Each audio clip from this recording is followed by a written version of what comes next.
So my husband Ryan and I are in the process of building a house. We have been for quite a while.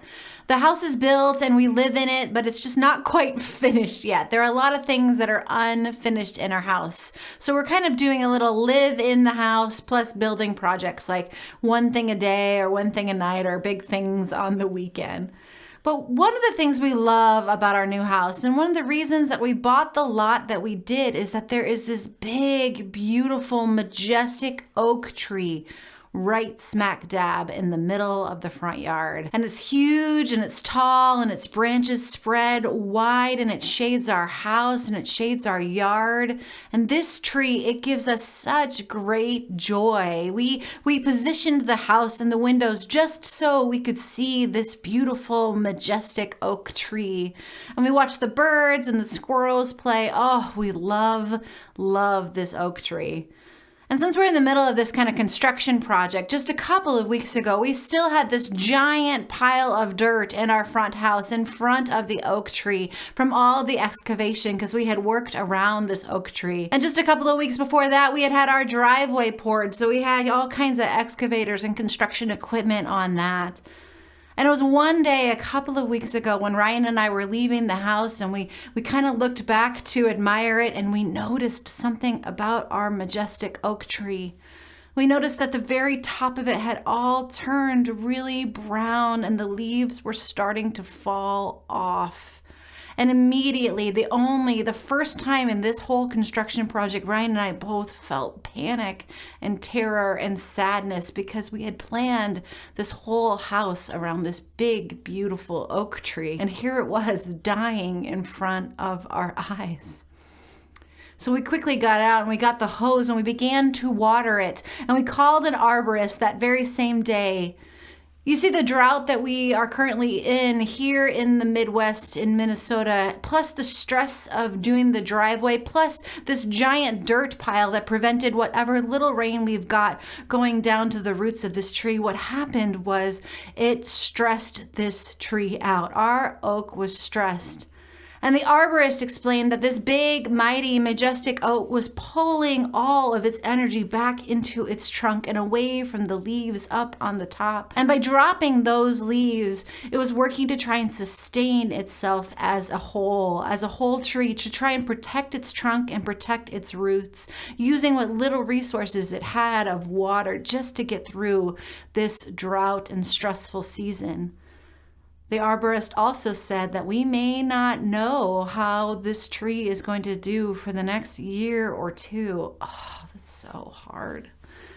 But I've been thinking about this majestic oak tree. I think about it as a metaphor for us. This tree is just like us. I think we do the same things to protect ourselves. When we're under stress or we're in some kind of spiritual drought or we have all this pressure going on, we tend to do the same things. We tend to drop some things on the periphery and pull back into ourselves to protect us and to keep us safe.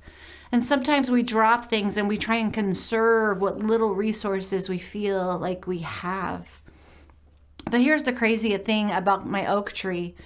As soon as we started watering it, that stopped drying up. I mean, the parts that were already dry stayed dry, but no additional leaves started to fall off of this tree. You can see that the lower branches are all still bright green, and it's just the top of the tree that is hurting. And it's like as soon as we started watering it, the dryness ended at a particular line. And I think if I really think about it, this is what a life of faith is really kind of all about. It's about getting water from the source of life. It's about getting water from God when we are under stress. It's about receiving grace for us when we feel like we are dry, depleted, and empty. It's about filling us up so that we can go about doing another day, living another day, and soaking up God's great pleasure in us. That's right, my friends. God has great pleasure in you, just like Ryan and I have great pleasure in our majestic oak tree. In the Bible, in the book of Isaiah, chapter 61, it says this, and I love it. It says, they, you and I, will be called oaks of righteousness, a planting of the Lord for the display of his splendor. That's right, my friends. You are God's oak tree. God delights in you and wants to fill you up and doesn't want to see you under this stress and will do whatever it takes to fill you up. God wants to enjoy watching you thrive and grow, just like I enjoy watching my oak tree thrive and grow. This week on the Daily Dose, we're looking at grace, and we're looking about why it's such a big deal. For so many of us, especially those of us who've been raised in the church, we've been taught that we need to do things for God, like worship and pray and Bible study. At the very least, be good people. But it's like in all this striving to be good, we forget that God already sees us that way.